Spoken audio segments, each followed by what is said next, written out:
Hello दोस्तों, BCom second year का principle of business management का यहाँ पर पाँचों यूनिट के जितने भी क्वेश्चंस है उनके आंसर्स का मैं आपको ओवरव्यू दूंगा, ताकि जब आप पढ़ने के लिए बैठे तब आपको मालूम हो कि किसका मतलब क्या होता है। आपको बेफालतू को रटना ना पड़े, ठीक है, रटना ना पड़े। तो यहाँ आप जैसे पॉइंट पढ़ते हैं उस हिसाब से आप पॉइंट पढ़ लिए। मैं भी यहाँ पे आपको पॉइंट बताऊँगा, पर आप जिस बुक से रेफ़र करते हैं उस बुक से आप पॉइंट रेफ़र कर लीजिएगा, ठीक है। मेरा मेनली उद्देश्य यहाँ पे समझाने का रहेगा, ठीक है, ताकि आपको रटना ना पड़े, दिमाग में समझ समझ के पढ़ पाए, समझ समझ के लिख पाए, ठीक है। तो स्टार्ट करते हैं। सबसे पहले यहाँ पर अपन देखते हुए क्या देखेंगे, सबसे पहले अपन कि प्रबंध की परिभाषा, मतलब अल्टीमेटली आपको मालूम होना चाहिए प्रबंध को हम लोग बिजनेस में क्यों रखते हैं, बिजनेस में हम प्रबंध को रखते क्यों है। पहली बात तो ये दोस्तों, कोई भी बिजनेस में ऑर्गेनाइज तरीके से काम करने के लिए, यानी कि वेल ऑर्गेनाइज तरीके से काम करने के लिए हम लोग मैनेजमेंट को रखते हैं, ठीक है। पर अपन पढ़े होंगे कि मैनेजमेंट क्या है, आर्ट है, साइंस है, ठीक है। तो ये बात है, मतलब अल्टीमेटली सिस्टमेटिक प्रोसेस से काम होता है। अगर मैनेजमेंट आता है तो काम सिस्टमेटिक तरीके से होता है, ठीक है। जैसे प्रोडक्शन काम सिस्टमेटिक से होगा, प्रोडक्शन नहीं रुकेगा, मैनेजमेंट पूरी जान लगा देगा कि प्रोडक्शन बेफालतू का ना रुके। उसके बाद क्या लिखा है, भारत के आर्थिक विकास में प्रबंध के बढ़ते महत्व को बताइए।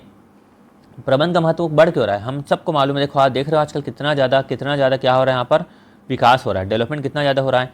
तो क्या हो रहा है, इंडस्ट्री का ग्रोथ हो रहा है, नए नए स्टार्टअप आ रहे हैं, है ना, फॉरेन का इन्वेस्टमेंट आ रहा है यहाँ पर, है ना, और कई सारे जैसे और कौन सा बोल सकते हैं अपन, एग्रीकल्चर का डेवलपमेंट भी हो रहा है। तो इससे इतने सारे डेवलपमेंट हो रहा है, इसलिए हमको किसकी आवश्यकता है दोस्तों, प्रबंध की आवश्यकता है।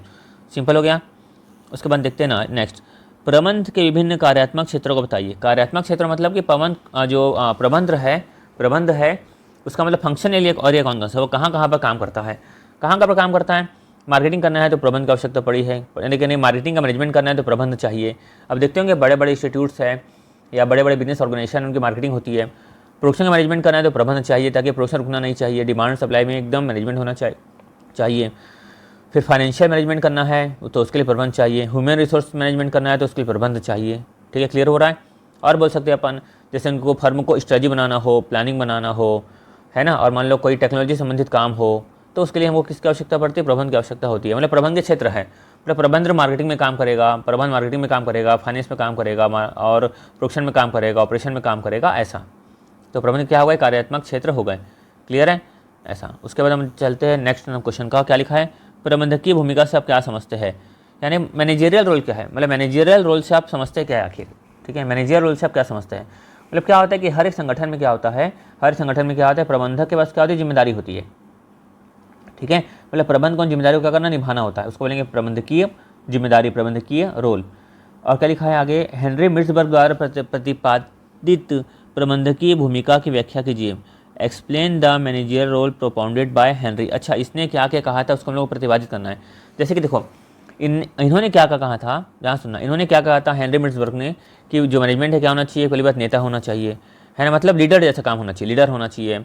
उसके बाद उसको क्या होता है कि अंदर फर्म के अंदर से भी और बाहर से भी क्या करना पड़ता है, उसको समन्वय करना होता है, मतलब कि संबंध बिठाना होता है। तो लाइसन यानी कि लाइसन होना चाहिए, मतलब समन्वय बिठाने वाला होना चाहिए, सबसे चीज़ निगरानी करने वाला होना चाहिए, ठीक है। उसके बाद अगर कोई भी सूचना यहाँ से मतलब सूचना पहुँचाना ऑर्गेनाइजेशन में तो उसके लिए काम होना चाहिए, ठीक है। और उसके बाद जैसे रिसोर्सेज को किस तरह से बांटना है, जैसे हमें प्रोडक्शन मैनेजर है तो उसको मालूम होना चाहिए कि यहाँ पर जो रिसोर्सेज है उसको किस तरह से बांटना है, किसको किसको कितना कितना बांटना है, क्योंकि उसके पास क्या होता है, बजट होता है कि नहीं। उसके बाद और कुछ प्रॉब्लम आ गई तो उस प्रॉब्लम का निवारण करने वाला होना चाहिए। क्या बोल सकते हैं अपन, समस्या का निवारण करता, ऐसा कुछ अपन बोल सकते हैं, ठीक है। तो कौन सा था, 3 था। अब चलते 4 में क्या लिखा हुआ है यहाँ पर, 4 में हेनरी फ्योल द्वारा प्रतिपादित 14 सिद्धांतों की विवेचना कीजिए। तो हेनरी फ्योल 14 सिद्धांत कौन से बताया, शुरू के कुछ तो हमको अच्छे से आते हैं। जैसे आता है अपन को division of work, authority and responsibility, उसका आता है unity of command, unity of direction, discipline, है ना, ये सब हमको आते हैं। रेमोशन, सेंट्रलाइजेशन, डिसेंट्रलाइजेशन, स्केलर चेन, उसके, है ना, ये सब। और उसके बाद स्टेबिलिटी ऑफ टेन्योर, एक लास्ट में एक पॉइंट था स्पिरिट द कॉर्प्स, है ना। सब स्पिरिट द कॉर्प्स मतलब क्या होता है कि पूरे सबको टीम स्पिरिट के साथ काम करना चाहिए, सबको कोऑपरेशन के साथ करना चाहिए, सबको मोटिवेट करना चाहिए एक दूसरे को, है ना, सब में एक दूसरे पर ट्रस्ट होना चाहिए। ये तो इसमें कुछ कुछ जैसे पॉइंट थे इसमें, जैसे कि आपको स्केलर चेन का मतलब भी मालूम होगा। स्केलर चेन मतलब वेलफेयर सिस्टम बना हुआ है कि ए बी को बताएगा, बी सी को बताएगा, सी डी को बताएगा, ऐसे चलना चाहिए। लेकिन कभी कभी ऐसा होना चाहिए, एक अपवाद है इसमें, कि डी चाहे तो ए को सूचना दे सकता है, उसको बोलते स्केलर चेन। अब ऐसा देखे होंगे, ऐसा आपके बुक में बना होगा, डायरेक्ट ये ऐसा ऐसा ऐसा ऐसा ऐसा लिखा होगा, ए बी सी डी, याद है। उसको बोलते हैं स्केलर चेन। ठीक है, क्या किए थे हम, 14 किए थे ना, ये तो आपको आनी चाहिए ना अच्छे से। फिर क्या लिखा है, assess the role of, assess the role of, किसका रोल आपको बताना है, टेलर एंड फ्यूल का रोल बताना है। कहाँ बताना है, in the development of management thought. अपन देखे थे ना अभी, टेलर मतलब क्या होता है, देखो टेलर मतलब जो साइंटिफिक चीज़ें आई है, साइंटिफिक चीज़ें उसको किसने लेकर आया, टेलर ने। जो साइंटिफिक टेलर है उसका टेलर का फुल फॉर्म, टेलर का नाम क्या, FW टेलर, फेडरिक विंस्लो, हाँ फेडरिक विंस्लो टेलर। तो जो साइंटिफिक चीज़ें हैं उसको बताया टेलर ने, साइंटिफिक चीज़ें उसने उसको बताया टेलर ने, क्यों, जैसे प्रोडक्टिविटी के लिए कि प्रोडक्शन सही तरह से होना चाहिए, इफिशियंसी के लिए, ये फ्यूल, फ्यूल मतलब क्या बताया, जो एडमिनिस्ट्रेशन संबंधित होता है ना, एडमिनिस्ट्रेशन संबंधित, उसको बताया किसने, फ्यूल ने बताया, है ना। बिजनेस एडमिनिस्ट्रेशन संबंधित बातें होती है उसको किसने बताया, यहाँ पर फ्यूल ने बताया, ऐसा। तो साइंटिफिक को किसने बताया, साइंटिफिक को टेलर ने। बिजनेस एडमिनिस्ट्रेशन वाली चीज़ें होती है उसको किसने बताया, यहाँ पर फ्यूल ने बताया है। ठीक है, उसके बाद क्या लिखा हुआ है, what do you mean by scientific management, आप साइंटिफिक मैनेजमेंट से क्या समझते हैं। साइंटिफिक मैनेजमेंट मतलब अभी बताया ना मैं, फेडरिक विंस्लो टेलर ने विकसित किया था पहली बार साइंटिफिक मैनेजमेंट। इसका उद्देश्य क्या था, इफिशियंसी होना चाहिए या प्रोडक्टिविटी होना चाहिए, ऐसा। कॉस्ट को हमको कैसे भी करके क्या करना है, कंट्रोल करना है, या कॉस्ट को क्या करना है, कम करना है ना। मेनली यहाँ पे कहते हैं कॉस्ट को कम करना, कॉस्ट को कम करना। उसके बाद how it differs about traditional management, अच्छा ये ट्रेडिशनल मैनेजमेंट से किस तरह अलग है। जैसे आपको बता दूं मैं, साइंटिफिक मैनेजमेंट क्या होता है, जैसे साइंस हर जगह एप्लीकेबल होता है ना, मतलब साइंस एक बन गया तो बन गया कि आपको इस तरह से काम करना है, यानी अल्टीमेटली यहाँ पर होता क्या है, देखो जो यहाँ पर साइंटिफिक मैनेजमेंट है, एक मिनट जहाँ ये जो साइंटिफिक मैनेजमेंट है अल्टीमेटली इसका काम क्या है, इफिशियंसी को बढ़ाना, प्रोडक्टिविटी को बढ़ाना, इसका काम ये है। लेकिन ट्रेडिशनल नाम से ट्रेडिशनल एक परंपरागत तरीके से चली आ रही व्यवस्था है, इसको बोलेंगे हम ट्रेडिशनल, ऐसा। इसमें क्या होता है कि साइंटिफिक तरीका बताया जाता है, इसमें पुराना तरीका, ज्ञान, अनुभव बताया जाता है, ऐसा। समझ में अच्छे से। उसके बाद अब जैसे मान लो एग्जाम्पल, इसमें कोई डिसीजन लेना हो, कोई डिसीजन, तो डेटा वगैरह देखेंगे, रिसर्च वगैरह देखेंगे, इसमें क्या देखेंगे, अनुभव, ये सब बात होती है। उसके बाद नेक्स्ट में अपन चलते हैं, क्या लिखा है नेक्स्ट में, एक मिनट, हाँ हर में देखते हैं हाँ आके, हाँ क्या कहाँ थे अपन, हाँ यहाँ क्या लिखा है यहाँ पर, डिफाइन प्लानिंग। प्लानिंग से आप क्या समझते हो। अब प्लानिंग मतलब क्या होता है, कोई भी बिजनेस में अगर गोल को अचीव करना है तो भाई प्लानिंग की तो आवश्यकता पड़ेगी ना, प्लानिंग नहीं रहेगा तो गोल कैसे पूरा होगा, पहली बात तो ये। दूसरी बात क्या लिखा है यहाँ पर, डिस्कस इट्स नेचर। प्लानिंग का जो नेचर है, प्लानिंग का जो नेचर है वो क्या होगा। प्लानिंग मतलब क्या होता है, अल्टीमेटली प्लानिंग हम लोग क्या करते हैं, पहली बात गोल को प्राप्त करने के लिए करते हैं, है ना। और जो प्लानिंग होगी किस पे फोकस्ड होगी, फ्यूचर फोकस्ड होगी, प्लानिंग कंटिन्यू चलने वाली होगी, ऐसा। प्लानिंग जो होगी पूरी फैली हुई होगी, पूरी ऑर्गेनाइजेशन में होगी। प्लानिंग में लचीलापन होना चाहिए, है ना, जैसे कि प्लानिंग को जब चाहो आप चेंज कर सको, ऐसा। तो ये सब ये है प्लानिंग का नेचर। अब बात करें कि प्लानिंग करने का हमारा उद्देश्य क्या है, प्लानिंग क्यों कर रहे हैं भाई हम लोग, बताओ प्लानिंग को हम कर क्यों रहे हैं।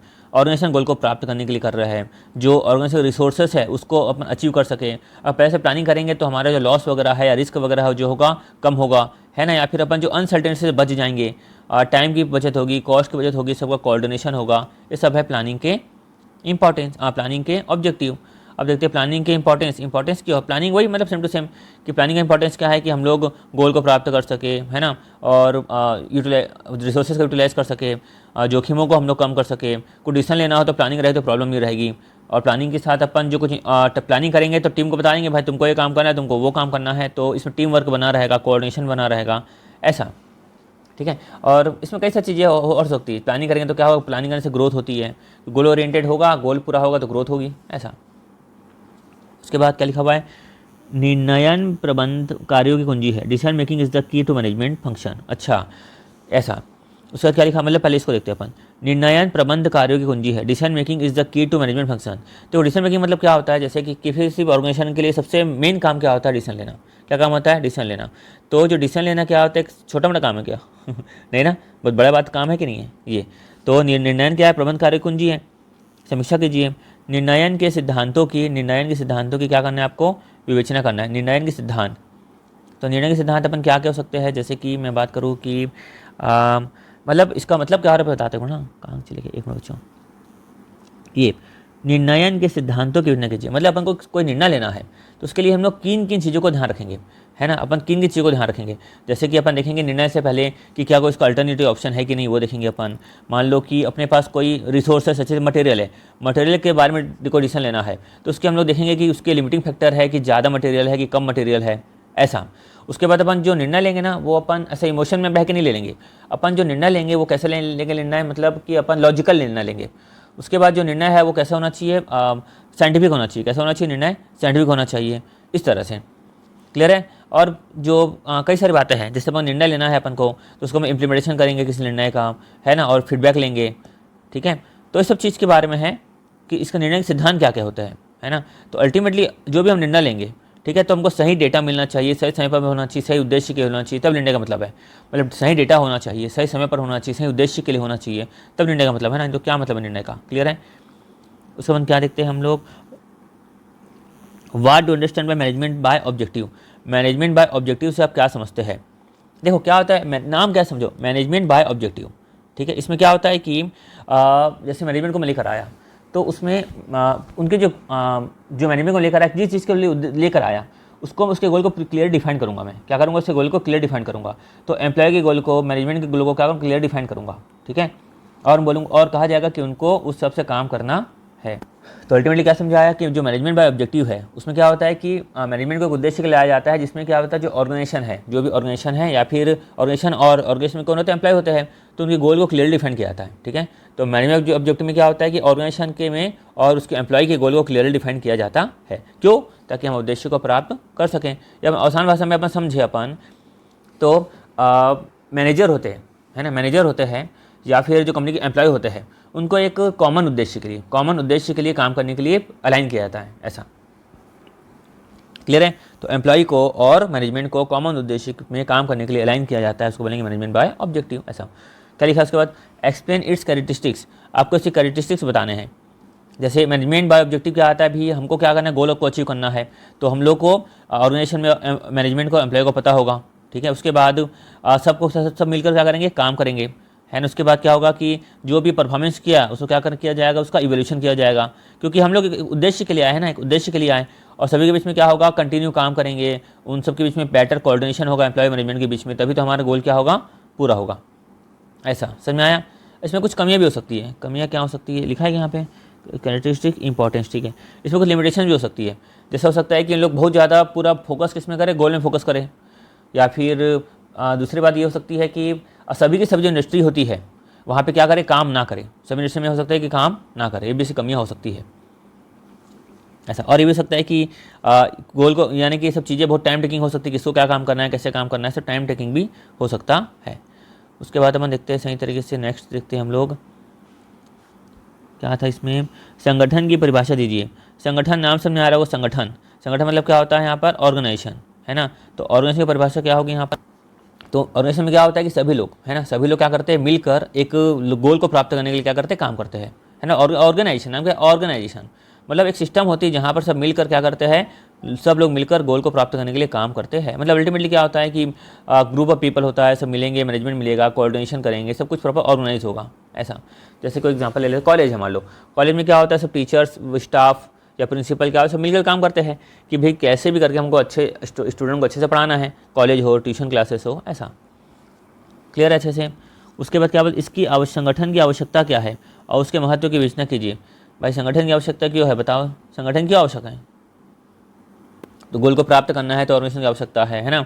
काम को प्रॉपर्ली में अरेंज करना है, प्रोडक्टिविटी बढ़ाना है, संसाधन जो आपको मिले हैं, रिसोर्सेस जो मिले हैं उसका सही तरीके से यूज़ करना है, ऐसा। तो इससे इफिशियंसी बढ़ेगी, बिजनेस में क्या होगा, ग्रोथ होगा, और डिसीजन ले पाएंगे सही तरीके से, सब मिलजुल काम करेंगे। तो ये मतलब होता है, सिंपल सी बात है। उसका इसकी इंपॉर्टेंस क्या क्या समझ चुके होंगे आप। ये भी जरूरी भी क्यों है, मतलब क्यों जरूरी है सब, है ना, आसान है। फिर क्या लिखा है, अधिकार का प्रत्यायोजन किया जा सकता है, लेकिन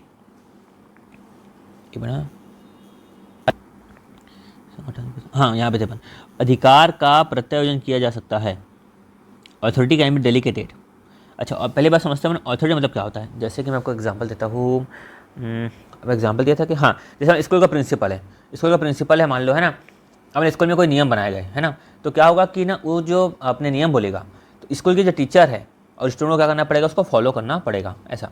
उसका क्या लिखा हुआ है, किंतु उत्तरदायित्व का नहीं। अच्छा, मतलब क्या लिखा है, अधिकार को हम लोग ट्रांसफर कर सकते हैं, डेलीगेट कर सकते हैं, लेकिन उत्तरदायित्व को हम डेलीगेट नहीं कर सकते। ऐसा जैसे मान लो स्कूल का प्रिंसिपल है, उन्होंने कहा, क्या कहा टीचर को, स्टूडेंट को कि भाई तुमको ये करना है, तुम्हारी जिम्मेदारी है, तो उन लोग डेलीगेट नहीं कर सकते, उनको तो टीचर को, स्टूडेंट को उनको जिम्मेदारी पूरी करनी पड़ेगी, अल्टीमेटली टीचर को जिम्मेदारी पूरी करनी पड़ेगी। ठीक है, हमें क्लियर हो चुका है। ऑथोरिटी मतलब क्या होता है, जैसे मतलब मैनेजर के पास अधिकार है तो अपने एम्प्लॉय को काम करने के लिए बोलेगा, एम्प्लॉय की जिम्मेदारी है कि उसको काम को पूरा करना है। फिर देखेंगे अपन डिफाइन डिसेंट्रलाइजेशन, कि डिसेंट्रलाइजेशन मतलब क्या होता है। आपको नाम से देखो, दो शब्द होते हैं, एक होता है सेंट्रलाइजेशन, एक होता है डिसेंट्रलाइजेशन। तो सेंट्रलाइजेशन मतलब क्या होता है कि सारे जो फैसले लिए जाएंगे, है ना, तो वो कहाँ से ले जाएंगे, एक जगह से ले जाएंगे, उसको बोलेंगे अपन सेंट्रलाइजेशन। और डिसेंट्रलाइजेशन मतलब क्या होता है कि इन फैसलों को लेने के लिए हम लोग अलग डिपार्टमेंट रख देंगे। जैसे कोई कंपनी है, कंपनी ने क्या करते हो, देखिए आप, एचआर डिपार्टमेंट अलग होता है, वो क्या करती है, भर्तियाँ करती है, या प्रोडक्शन डिपार्टमेंट अलग होता है, वो प्रोडक्शन करने में ध्यान देते हैं। ऐसा अब गवर्नमेंट जैसे करती है ना, जैसे गवर्नमेंट है, सेंट्रल गवर्नमेंट है, स्टेट गवर्नमेंट है ना, हमको मालूम है कि किस तरह से काम होता है ना। जैसे मान लो रेलवे की बात करेंगे तो किसका किसका काम है, सेंट्रल का काम है। शिक्षा का काम या पुलिस से संबंधित काम ये किसका है, स्टेट का है, ऐसा स्टेट गवर्नमेंट का है। उसके बाद अपन आगे बढ़ते हैं, state in brief the factor affecting centralisation, कौन कौन से फैक्टर सेंट्रलाइजेशन में क्या करते हैं, अफेक्ट करते हैं। ऐसा तो जैसे कि मैं एग्जांपल लेता हूँ, अगर सेंट्रलाइजेशन की हम बात करें, कौन कौन अफेक्ट करते हैं ना सेंट्रलाइजेशन में। जैसे अपन देखते हैं कि कोई मान लो कोई कंपनी बहुत बड़ी है, कोई कंपनी बहुत बड़ी है तो क्या करेगी, वो बहुत सारे डिपार्टमेंट में क्या करेगी, बांट देगी, है ना। और जैसे मान लो कोई बिजनेस का नेचर ही इस तरह का है, जैसे मान लो मैन्युफैक्चरिंग बिजनेस है तो डिसीजन लेने की आवश्यकता होती है, तो डिसीजन लेने की आवश्यकता होती है, तो इस केस में क्या किया जाएगा, इस केस में क्या किया जाएगा, अलग अलग पार्टों में बांटा जाएगा कि आप डिसीजन क्या करो, लेते जाओ, अलग कर्मचारी को, अलग अलग हेड को दिया जाएगा डिसीजन लेने के लिए। इस तरीके का मतलब डिपेंड करता है कि आप किस तरह से काम हो रहा है, बिजनेस किस तरह से है ना, मतलब क्या क्या कारक अफेक्ट करते हैं डिसेंट्रलाइजेशन के लिए। ठीक है, जैसे अपन और भी ले सकते हैं कि जैसे कोई मतलब कंपनी है, वहाँ के जो वर्कर है उनकी स्किल्स कोई खास नहीं है, तो डिसीजन कौन ले लेगा, टॉप मैनेजमेंट ले लेगा, मतलब अल्टीमेटली कॉम्पिटेंसी कमी है एम्प्लॉय वगैरह में, ऐसा।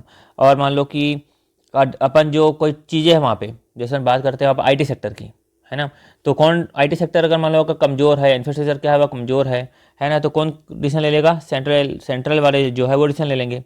ऐसा तो डिपेंड करता है कि मतलब इसका क्वेश्चन का मतलब अल्टीमेटली मैं समझाने जा रहा हूँ कि क्या कारक होते हैं जिनके कारण हम लोग सेंट्रलाइज करना हमको पड़ सकता है। ऐसा अब मान लो कंपनी का कोई कंपनी है, उसका बजट कम है, वो ज़्यादा अलग भागों में नहीं बांट सकती, तो उसको क्या करेगी, सेंट्रल जो पावर होता है, जो टॉप होता है, वो क्या करेगा, वो अपना डिसीजन लेगा। और मान लो फिर कोई कंपनी है एक ही जगह में काम कर रही है, तो भी क्या होगा, सेंट्रलाइजेशन से काम होगा, डिसेंट्रलाइजेशन से काम नहीं होगा। ऐसा तो डिपेंड करता है कि कौन कौन सा फैक्टर अफेक्ट करता है, हो सकता है सेंट्रलाइजेशन हो सकता है डिसेंट्रलाइजेशन हो। ऐसा उसके बाद what do understand by centralisation, ये सीख चुके हम लोग, डिसेंट्रलाइजेशन मतलब समझ चुके, in what ways decentralisation helpful. अच्छा ये समझ चुके, क्या लिखा हुआ है, in what ways is decentralisation helpful in business administration. अगर बिजनेस का हमको एडमिनिस्ट्रेशन करना है, अगर बिजनेस का एडमिनिस्ट्रेशन करना है तो डिसेंट्रल कैसे हेल्पफुल होगा। अभी बताया ना, जैसे मान लो बिजनेस है, वहाँ पर एचआर का डिपार्टमेंट अलग है ना, और मैनेज मान लो एचआर का अलग है, फाइनेंस का डिपार्टमेंट अलग है, तो क्या होगा कि इन लोग काम कर रहे हैं तो काम कैसे होगा, अच्छे से फास्ट होगा, जो मैन है उसका जो वर्कलोड है वो क्या होगा, कम होगा। ऐसा उसके बाद जो यहाँ पे इसके जो काम करते हैं वो क्या कॉन्फिडेंस आएगा कि हाँ भाई मैं काम कर रहा हूँ, मैं ये काम कर रहा हूँ, है कि नहीं। और उसके बाद इन लोग को जो इनका जो एरिया है वहाँ पर वो काम कर रहे हैं, उन लोग क्या रहेंगे, फ्लेक्सिबल रहेंगे, है कि नहीं। और इन लोग खुद एक्सपर्ट होंगे इस काम में, तो ग्रोथ होगा, इनोवेशन होगा, इस तरह से। और क्या हो सकता है, हम लोग जो है मेन काम है अपन को सेल्स करना, मतलब क्वालिटी अच्छी बनेगी प्रोडक्ट की, ग्राहक क्या होंगे हमारे, खुश होंगे, ये सब बातें होती है। और रिस्क को भी एक सेंट्रल में पूरा काम नहीं करना पड़ेगा, रिस्क को क्या किया जाएगा, यहाँ पर डिस्ट्रीब्यूट कर दिया जाएगा। तो बड़ी बड़ी कंपनी ऐसी करती है, अपने काम को क्या करती है, डिसेंट्रलाइज कर देती है और ग्रोथ को बढ़ाती है। अब देखते क्या लिखा है, direction is the heart of administration, direction is the heart of administration. तो डायरेक्शन मतलब क्या होता है, देख लो, डायरेक्शन मतलब क्या होता है अल्टीमेटली कि जैसे कोई कंपनी है, कंपनी या मैनेजमेंट है, अपने एम्प्लॉय को गाइड करेगा, ऐसे काम करो वैसे काम करो, गाइड करेगा, मोटिवेट करेगा, और सबके बीच में क्या ध्यान रखेगा कि कोऑर्डिनेशन हो, ऐसा ताकि कंपनी के गोल को अचीव कर सके, ये होता है। फिर लिखा डायरेक्शन मतलब क्या होता है अल्टीमेटली। अब direction is the heart of administration, direction क्या है, एडमिनिस्ट्रेशन का हार्ट है। अब बात आती है कि इसका हार्ट कैसे है, जैसे मान लो अपना जो हार्ट होता है, इंसान का हार्ट है ना, वो क्या करता है, शरीर को चलाने के लिए मदद करता है ना, तो डायरेक्शन भी होता है ना, वो कंपनी को चलाने के लिए क्या करता है, मदद करता है। जैसे कि ऑर्गेनाइजेशन में हम लोग क्या करते हैं, कैसे काम करना है, कैसे उसका स्ट्रक्चर वगैरह बनाएंगे, जब डायरेक्शन रहेगा तभी तो सही तरह से काम होगा ना। जैसे कि जो एम्प्लॉय रहेगा उसको बताएंगे क्या काम करना है, क्या नहीं करना है ना। और क्या होगा कि जिससे क्या संगठन क्या रहेगा, चलता रहेगा, संगठन चलता रहेगा। अगर गोल को अचीव करना है तो पूरी टीम बनेगी, टीम वर्क साथ में काम करेगी, प्रोडक्टिविटी क्या होगी, इंक्रीज होगी, ऐसा। और अपन बोल सकते हैं कि हार्ड कैसे मोटिवेशन एम्प्लॉय को मिलेगा, एक लीडरशिप की भावना आएगी, तो इस तरह से। क्लियर है। उसके बाद क्या लिखा है, अच्छा ये दोनों सेम है ना। उसके बाद discuss the need for coordination and its importance, कि कोऑर्डिनेशन की आवश्यकता क्यों है और आपको क्या बताना है, इसकी इंपॉर्टेंस बताना है। पहली बात यार, कोऑर्डिनेशन क्या होता है, कोऑर्डिनेशन, तो कोऑर्डिनेशन मतलब क्या होता है। अच्छा एक मिनट, हाँ इसकी इंपॉर्टेंस तो ठीक है इसमें। और यहाँ पे सीमाएँ भी थी ना इसकी, सीमाएँ, सीमाएँ क्या हो सकती है, मान लो निर्देशन सीमाएँ क्या हो सकती है, मान लो कि एक डायरेक्शन दे रहा है तो उसका सही तरह से डायरेक्शन नहीं दे पा रहा है, जिससे क्या हो, गलत फहमी वगैरह हो गई, है ना, तो इस तरह से।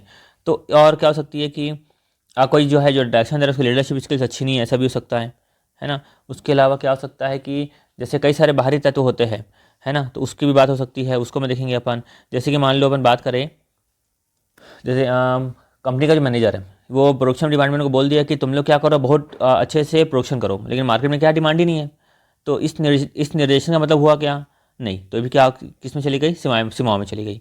या फिर मान लो कि कोई मोटिवेशन ही नहीं है वहाँ पे, है ना। अगर मान लो अपन एम्प्लॉय को सिर्फ क्या दे रहे, आदेश दे रहे, ये कर दे, वो कर दे, वो कर दे, और खाली मोटिवेशन नहीं है, सिर्फ आदेश दे रहे अपन, तो क्या इस चक्कर में अपन डायरेक्शन अच्छा कहा जाएगा, क्या नहीं कहा जाएगा, ऐसा।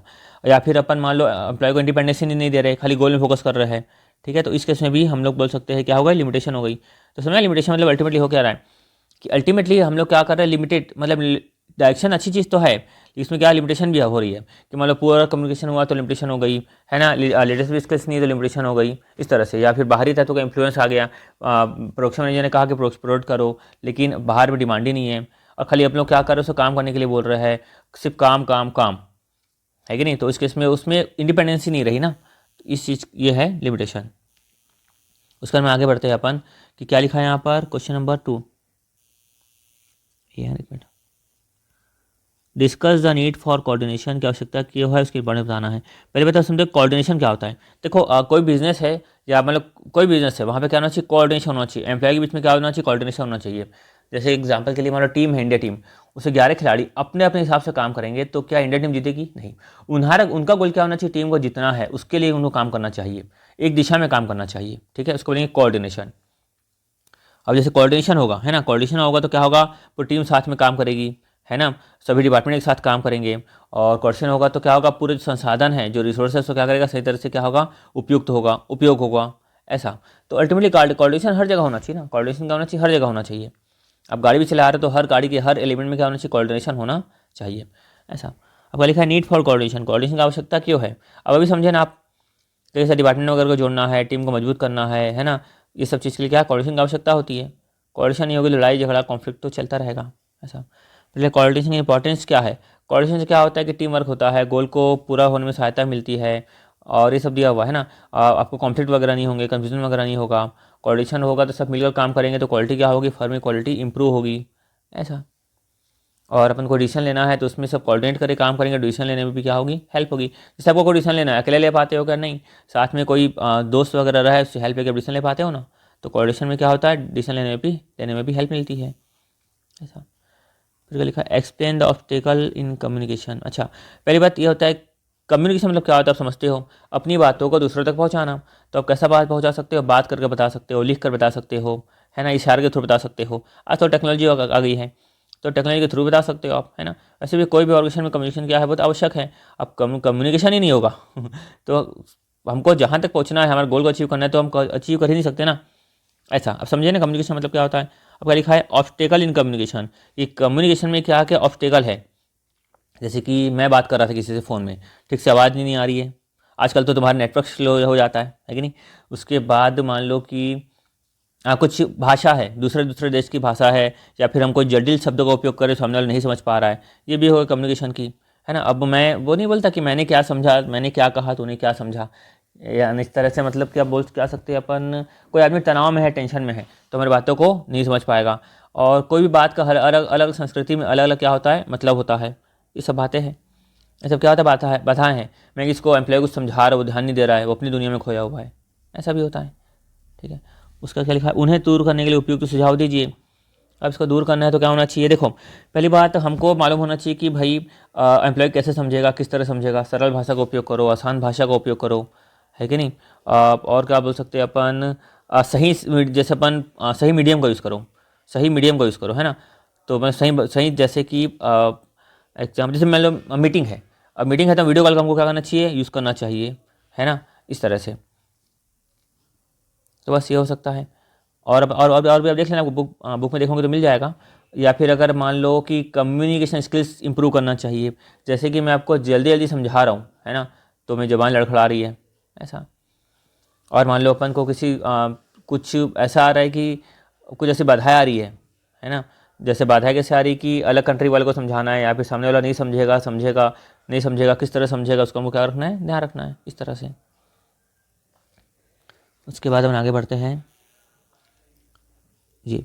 वाट स्टाफिंग इंटरव्यू। स्टाफिंग इंटरव्यू मतलब क्या होता है, स्टाफिंग समझ में आ रहा है ना, कि अपन को बिजनेस है अपना, जो भी काम धाम है, वहाँ पे किसी को क्या करना है, अपन को स्टाफ को काम करने के लिए रखना है, तो उसका क्या क्या करना पड़ेगा, हमको इंटरव्यू लेना पड़ेगा, ऐसा। और इंटरव्यू हम लोग क्यों लेंगे, सिंपल सी बात है, क्यों ले रहा हूँ हम इंटरव्यू, मेरे को चाहिए कि एक क्वालिफाइड पर्सन चाहिए, कंपनी के लिए आवश्यकता है, तो मेरे को योग्य, अनुभव, पर्सनालिटी वाला पर्सन चाहिए, है ना, जो अपने हमारे काम को जानता हो, इस तरह से। उसके बाद explain the element of success of interview. अगर इंटरव्यू में सक्सेस होना है तो उससे क्या क्या एलिमेंट है। अब वो जैसे आपको मान लीजिए इंटरव्यू सक्सेस होना है तो क्या करना पड़ेगा, एक अच्छी तैयारी करके जाना पड़ेगा, आपके कॉन्फिडेंस होना चाहिए, कपड़े लत्ते अच्छे पहनने होना चाहिए, अच्छे से बात करना आना चाहिए, बॉडी लैंग्वेज आपकी अच्छी होना चाहिए, है कि नहीं, मतलब ड्रेसिंग सेंस होना चाहिए, पॉजिटिव एटीट्यूड होना चाहिए, ऐसा। और आपको भी मतलब अल्टीमेटली आपको क्या करना चाहिए, और जैसे अपने पिछले भी कहीं पर इंटरव्यू का आपको अनुभव होगा उसके बारे में ध्यान देना चाहिए। टाइम का आपको मैनेजमेंट वगैरह करना है, सही टाइम पे पहुंचना है।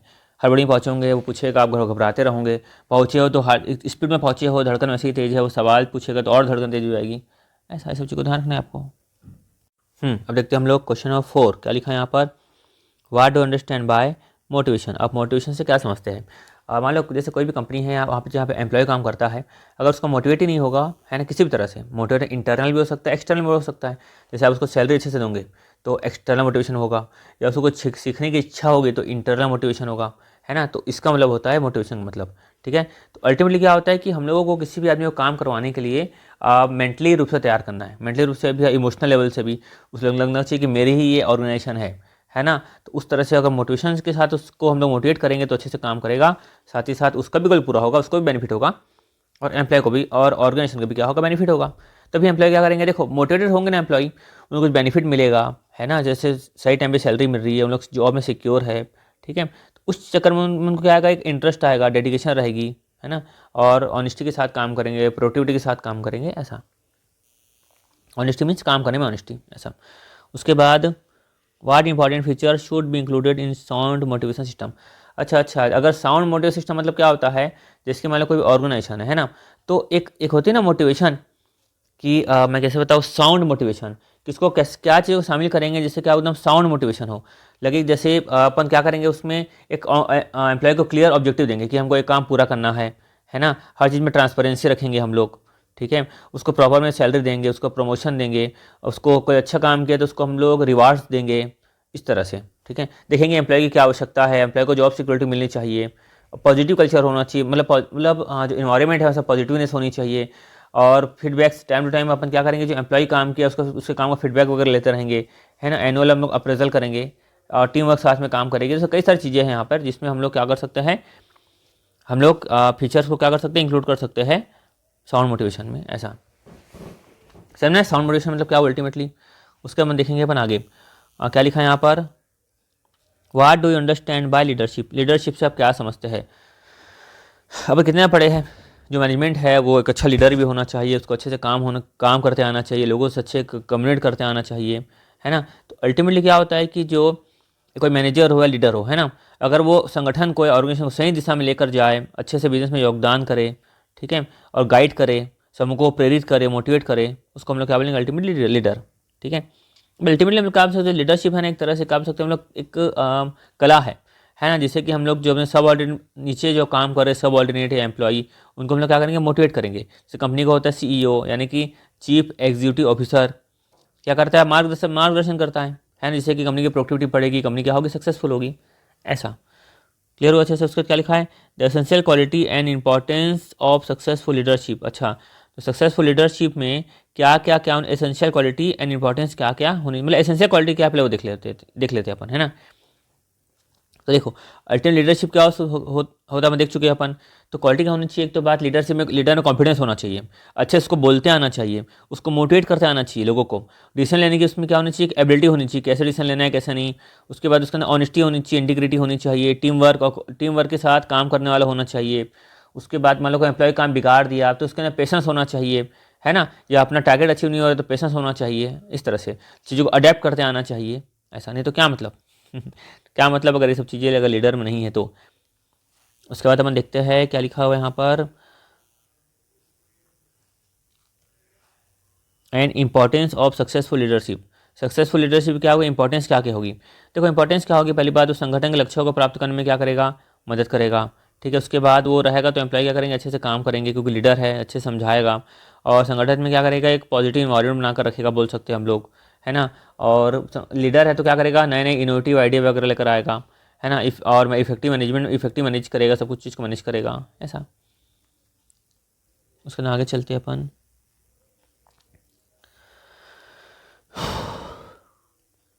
Explain reasons linked for management leadership system. इसमें देखो होता है कि हमको एग्जाम के थ्रू समझाता हो तो आपको समझ में आएगा।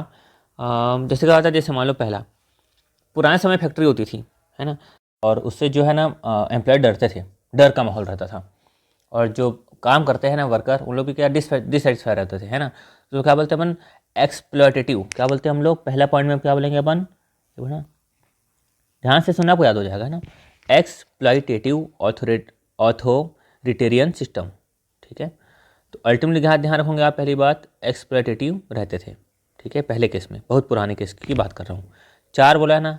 दूसरा बात देखेंगे यहाँ पर बी, है ना, ई बी, इसको बोलते हैं अपन बेनीवोलेंट। क्या बोलते हैं, बेनीवोलेंट। इसमें क्या होता था मालूम है, इसमें ऐसा होता था कि जो मालिक है, कर्मचारी अच्छा काम करते हैं मान लो, है ना। कोई मालिक है मान लो, कर्मचारी अच्छा काम करते हैं तो उस केस में जो मालिक है उनको क्या देता था, बोनस देता था, ठीक है। लेकिन जो डिसीजन है वो मालिक खुद लेता था, ठीक है। तो पहला क्या हो गया अपना पहले किस में क्या होता है, एक्सप्लॉइट हो रहे थे, है ना, कर्मचारी क्या होते, एक्सप्लॉइट हो रहे थे। तो क्या बोलेंगे अपन, एक्सप्लॉइटेटिव, एक्सप्लॉइटेटिव, एक्सप्लॉइटेटिव। दूसरे में बेनेवोलेंट, क्या बोलेंगे, बेनेवोलेंट। आपके में आंसर भी लिखा होगा, देखते आना। उसके बाद आता है अपना, इसमें अब समय बदलते गया तो अब कंपनी के जो मालिक होने लग गए ना, वो एम्प्लॉय से कंसल्ट लेने लग गए। उसको बोलेंगे कंसल्टेटिव, क्या बोलेंगे, कंसल्टेटिव सिस्टम। इसमें क्या होता है ना, अल्टीमेटली जो लीडर होता है ना, लीडर अपने कर्मचारी से क्या रहता है, राय लेता है। क्या लेता है, राय लेता है। और राय लेकर क्या करते हैं, और फिर सुझाव लेता है। राय लेकर मतलब राय ले लिया फिर क्या करेगा, डिसीजन लेगा। राय ले लिया फिर क्या करेगा, डिसीजन लेगा। क्लियर है। तो एक्सप्लॉयटेटिव, बेनेवोलेंट, कंसल्टेटिव, कंसल्टेशन लेगा। उसके बाद एक होता है लास्ट में सबसे अभी जो चल रहा है उसको बोलेंगे पार्टिसिपेटिव, पार्टिसिपेटिव। ये सबसे अच्छा माना जाता है, माना अच्छा जाता है इसलिए क्योंकि हम लोग जो डिसीजन लेती है कंपनियां, तो डिसीजन लेने की प्रक्रिया में वो एम्प्लॉय को भी शामिल करती है। डिसीजन लेने की प्रक्रिया में वो एम्प्लॉय को भी शामिल करती है। क्लियर हो गया। ई फॉर क्या हो गया, याद रखना अच्छे से। ई फॉर बच्चे क्या बता, क्यों तकलीफ है, भूल जाते हैं। एक्सप्लॉयटेटिव, क्या रखना, एक्सप्लॉयटेटिव, एक्सप्लॉयट करना एम्प्लॉय को। फिर समाना थोड़ा अच्छा हुआ, फिर बेनेवोलेंट आया। बेनेवोलेंट में क्या हुआ, कर्मचारी अच्छा काम किए तो बोनस दो, पर डिसीजन डिसीजन खुद लो। सी में क्या आया, कंसल्टेटिव, एम्प्लॉय के साथ डिसीजन मिलकर क्या लो, डिसीजन लो, फिर फाइनल डिसीजन करो। अब क्या हो रहा है, अब पार्टिसिपेटिव में एम्प्लॉय के साथ मिलकर क्या लिया जा रहा है, डिसीजन लिया जा रहा है, मतलब डिसीजन प्रोसेस में एम्प्लॉय को भी शामिल किया जा रहा है। उसके बाद चलते अपन, यहाँ तक हो गया, एक मिनट, हाँ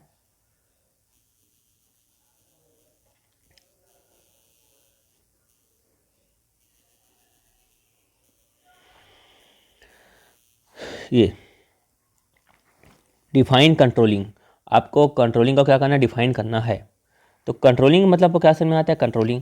देखो अगर किसी भी ऑर्गेनाइजेशन में मैनेजमेंट कंट्रोल नहीं करेगा तो क्या ऑर्गेनाइजेशन में लक्ष्य में प्राप्त कर हो पाएगी, क्या नहीं। इफेक्टिवली एफिशिएंटली काम कर पाएगी, क्या नहीं।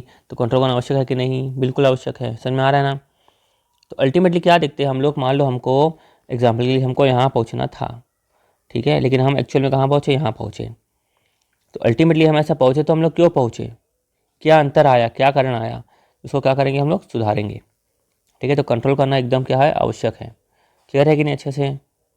तो मतलब जो भी हमको परिणाम मिला है उसको हम लोग क्या करेंगे, चेक करेंगे। ठीक है, और तुलना करेंगे कि क्या कारण है, उसको क्या कैसे सुधारना चाहिए। तो कंट्रोलिंग में अल्टीमेटली क्या होता है कि एक आवश्यक कदम उठाए जाते हैं उस चीज़ को सुधारने के लिए। ठीक है, उसके बाद क्या देखते हैं अपन यहाँ पर, डिस्क्राइब द नीड, कंट्रोल की आवश्यकता क्यों है। तो अभी समझ में आ रहा है कि आवश्यकता क्यों है। हमको अगर कंट्रोल नहीं करेंगे हम, तो क्या हम अपने लक्ष्य की ओर पहुँच पाएंगे, क्या नहीं पहुँच पाएंगे, है ना। तो लक्ष्य में पहुँचना है तो कंट्रोल करना पड़ेगा। और एम्प्लॉय में अगर आप अनुशासन नहीं लाएंगे, डिसिप्लिन नहीं लाएंगे, तो भी फिर हम लक्ष्य को प्राप्त नहीं कर पाएंगे। तो हम लोग अल्टीमेट डिसीजन अपन अल्टीमेटली कंट्रोल करके, और पहले सीखते हैं हम लोग गोल को अचीव करने के लिए, एम्प्लॉय में डिसिप्लिन आए इसीलिए। ठीक है, उसके बाद अपन क्या करेंगे, रिसोर्सेज को सही तरह से हम लोग यूज़ करेंगे, टीम वर्क होगा, मान लो परफॉर्मेंस में इंप्रूवमेंट आएगा, है ना। कंट्रोल करेंगे तो सब होगा, कॉस्ट में क्या आएगी, कमी आएगी, फ्यूचर में हम लोग प्लानिंग कर सकते हैं। और कंट्रोल करेंगे तो संघर्ष क्या होगा यहाँ पर, एक कॉम्पिटिटिव संघर्ष बनेगा, संगठन हमारा ऑर्गेनाइजेशन क्या बनेगा, कॉम्पिटिटिव बनेगा, ऐसा। तो सब बातें होती है जिसके कारण हमको क्या करते हैं, हम लोग कंट्रोल करते हैं। उसके बाद क्या लिखा है, आवश्यकता होगा ना, ये तकनीक का वर्णन कीजिए। कंट्रोल की तकनीक क्या होती है। देखो जैसे पुराना तरीका क्या था, जैसे आप ही लो ना, घर में आपके आपका बजट बन होगा, उसमें क्या कंट्रोल करते होंगे कि भैया घर का जो मेरा खर्चा है वह है 12,000, है ना, और मेरे को सैलरी कितनी मिल रही है, सैलरी भी चलो मिल रही है 12,000। तो कैसे करके जो 12,000 की सैलरी में 12,000 का पूरा मैनेज करना है, उसके लिए क्या बनता है, बजट। अब इन कंपनी के रिस्पेक्ट में बात करें, अपन कंपनी के रिस्पेक्ट बात करें, तो इसको हम लोग क्या बोल सकते हैं, बजटरी कंट्रोल। क्या बोल सकते हैं हम लोग, बजटरी कंट्रोल। अच्छा, तो ये सब तरीके होते हैं कंट्रोल करने के। एक और तरीका होता है ऑडिट करना, कि ऑडिट करके हम लोग क्या कर सकते हैं, कंट्रोल कर सकते हैं। पर्सनल ऑब्जर्वेशन, खुद से ऑब्जर्व करके क्या कर सकते हैं, कंट्रोल कर सकते हैं। अब आप बात करें अपन भी, अगर मान लो आईटी की बात करें, तो एक से एक सिस्टम आ गए हैं, जैसे मैनेजमेंट इंफॉर्मेशन सिस्टम आ गया है, उसके तरीके से बिजनेस में क्या हो रहा है क्या नहीं, मैनेजमेंट देख सकती है और कंट्रोल कर सकती है, ऐसा। ठीक, क्लियर है अच्छे से। और भी तरीके हैं, आप पढ़ना, आपको समझ में आ जाएगा। अब आगे चलते हम लोग यूनिट 5 में। अब चलेंगे हम लोग यूनिट 5 में, क्या लिखा हुआ है, what is administrative office management. Administrative office management मतलब क्या होता है ना। Discuss the objective and function of administrative office management. पहले देखते हैं अपन एडमिनिस्ट्रेटिव ऑफिस मैनेजमेंट मतलब क्या होता है। दोस्तों देखो, अगर आप ऑफिस को अच्छे से मैनेज करोगे तो जो आपका ऑर्गेनाइजेशन है ना, वो क्या होगा, हाईली इफ़िशिएंट होगा। तो आपको क्या मैनेज करना चाहिए, ऑफिस को अच्छे से मैनेज करने आना चाहिए। ठीक है, तो वर्ड क्या लिखा है यहाँ पे, व्हाट इज़ एडमिनिस्ट्रेटिव। जब लिखा ना what is administrative office management, उसका मतलब क्या होता है ना, अपन इसको बारे में यहाँ पे समझने वाले हैं। तो क्या होता है यहाँ पे, देखो अल्टीमेटली जो भी ऑफिस में काम हो रहा है ना, उसका काम में वर्क फ्लो अच्छा होना चाहिए। ठीक है, और जो भी काम उसमें इफिशियंसी होनी चाहिए, बिजनेस कॉपरेशन बराबर तरह से चलना चाहिए, है ना। तो इस सब चीज़ के लिए कौन जिम्मेदार होता है, कहीं ना कहीं ऑफिस का काम करता है, बैकएंड में काम करता है ना। तो एडमिनिस्ट्रेटिव ऑफिस सिस्टम मतलब क्या होगा अल्टीमेटली, कि जो ऑफिस का वर्क फ्लो होता है, ऑफिस की इफिशियंसी होती है ना, या फिर ऑफिस से जो बिजनेस मैनेज हो रहा है उसको क्या करना है, हम लोग को सही तरह से चलाना है। ठीक है, तो उसका मतलब ये होता है। तो अल्टीमेटली अपन यहाँ पे क्या करेंगे, इफिशियंसी इफेक्टिवनेस फोकस करेंगे अपन। ठीक है, और अपन यहाँ पे प्रॉपर कम्युनिकेशन में ध्यान रखेंगे, प्रॉपर रिकॉर्ड सही तरीके से रखेंगे। और अपन क्या बोल सकते हैं, अपन ऑफिस में बैठ के अपन और क्या करेंगे, अपन प्रोडक्टिविटी का इंप्रूव करने के लिए काम करेंगे, लाइक कर्मचारी को ट्रेनिंग देंगे, नई टेक्नोलॉजी को अच्छे से यूज़ करेंगे। उसके बाद कर्मचारियों के लिए अपन संतुष्टि वगैरह होगी, लाइक वर्क फ्रॉम होम बोल सकते हैं अपन, वर्क फ्रॉम होम से संबंधित यहाँ पे आ जाएगी चीज़ें, है ना। कोई भी जो ऑफिस में जो काम हो रहा है उसको सिस्टम से काम करना, ये सब। तो अल्टीमेटली अपन क्या समझ चुके हैं अपन, मान लो ऑफिस एडमिनिस्ट्रेशन मतलब क्या हो गया अल्टीमेटली, मतलब जो ऑफिस के जो सभी कार्यों को क्या करना, सही तरह से मैनेज करना, है ना। और जो स्टाफ है उसकी प्रोडक्टिविटी को क्या करना, बढ़ाना, ये सब। बस उसके बाद और मतलब कुछ नहीं, कहीं ना कहीं अपन क्या करना पड़ता है कि बिजनेस की कॉस्ट को कम से कम करना पड़ता है, कम्युनिकेशन को हम लोग सही तरीके से करना है, एम्प्लॉय को सेटिस्फाई करना है, ये सब। उसका लिखा है ऑब्जेक्टिव एंड फंक्शन। हाँ, अब ऑब्जेक्टिव भी क्या, ये हम देखें हम लोग, ये ऑब्जेक्टिव है कि सही तरह से कम्युनिकेशन हो, रिस्क को मैनेज हो, है ना, प्रोसेस स्टैंडर्ड हो। ठीक है, अब देखेंगे अपन explain briefly ethical principle at workplace. Ethical principle at workplace, पहले बस तो आपको मालूम होगा एथिक मतलब क्या होता है। एथिक मतलब क्या होता है, जैसे कि मैं आपको बता दूँ, जैसे पर्सनल एथिक्स, जैसे मेरे को सच बोलना है, ईमानदारी रखना है, दूसरे की मदद करना है, ये पर्सनल एथिक्स होती है ना भाई। सच बोलो, ईमानदारी से काम करो, और दूसरे की हेल्प करते रहो, उसके बाद प्रोफेशनल में क्या होगा, जैसे कंपनी को क्या करना है, किसी को धोखा नहीं देना है, कस्टमर को अच्छी चीज़ प्रोवाइड करना है। जितना अगर कंपनी सही पैसे ले रही है तो सही चीज़ को प्रोवाइड करो, है ना। अगर मान लो आप सस्ता दे रहे हो किसी ग्राहक को और ख़राब क्वालिटी दे रहे हो तो उसको बता के दो, या फिर बनाओ मत ऐसी चीज़ों को जिससे किसी को हार्म पहुँचे। ये सब बात है। तो ये सब बात आती है, ये सब एक होता है पर्सनल एथिक्स भी हो सकता है ना, बिजनेस का एथिक्स भी हो सकता है ना। तो अपन को मतलब अल्टीमेटली बिजनेस हो या पर्सनल, ट्रू एंड फेयर भी काम करना है। अब लिखा देखो, briefly discuss ethical principle at workplace. Workplace में हम लोग क्या करना है, वर्क प्लेस में जो भी हम काम है, जो भी वर्क प्लेस है, और बात करें एथिकल प्रिंसिपल की, तो वर्क प्लेस में जो भी जगह वर्क प्लेस है वहाँ पर क्या होनी चाहिए, जो भी है वहाँ पर एक तो होनी चाहिए ऑनेस्टी। ये अपन देखें ना, एक ईमानदारी होना चाहिए, और ईमानदारी होने के अलावा क्या होना चाहिए, कोई भी काम में अपन को जस्टिस के साथ काम करना चाहिए, फेयर होकर काम करना चाहिए, दूसरों के लिए कोई इज्जत देनी चाहिए, है ना, सम्मान करना चाहिए अल्टीमेटली। उसके बाद जिम्मेदारी के साथ काम करना चाहिए, है ना, और जवाबदेही होनी चाहिए कि अगर कुछ काम सही तरह से नहीं हुआ तो जवाबदेही कि भाई क्यों नहीं हुआ सही काम, उसका समाधान निकालना है हम लोग को। ऐसा नहीं कि मेरे से काम नहीं हो रहा मैं खुद छोड़ के जा रहा हूँ, अरे जवाबदेही भी होनी चाहिए, है कि नहीं। उसके बाद कोई मान लो कंपनी में कोई एम्प्लॉई है, उसको कंपनी के इंटरनल इन्फॉर्मेशन के बारे में मालूम चला तो उसको बाहर नहीं पोकना चाहिए, है कि नहीं, कॉन्फिडेंशियल होना चाहिए। और मान लो कोई भी जैसे मान लो टैक्स फ्रॉड वगैरह नहीं होना चाहिए, मतलब लीगल मैटर को अल्टीमेटली सही शॉर्ट होने चाहिए, लीगल मैटर, ऐसा बस। जितना हो पाया दोस्तों मैं आपको अच्छे से बता दिया, है ना। अब अपनी की बुक को रीड कर लीजिए, मेरे हिसाब से मैं जो बताया आपको समझ में आया होगा। पॉइंट्स वगैरह अपनी बुक के हिसाब से लिखिएगा, जो भी आपकी बुक्स मिलती है वो, है ना, क्योंकि मैंने पूरी कोशिश की कि आपको जितना अच्छे से हो सके उतना अच्छे से जल्दी जल्दी समझा दूँ, क्योंकि आपके पास समय थोड़ा सा कम है। Thank you.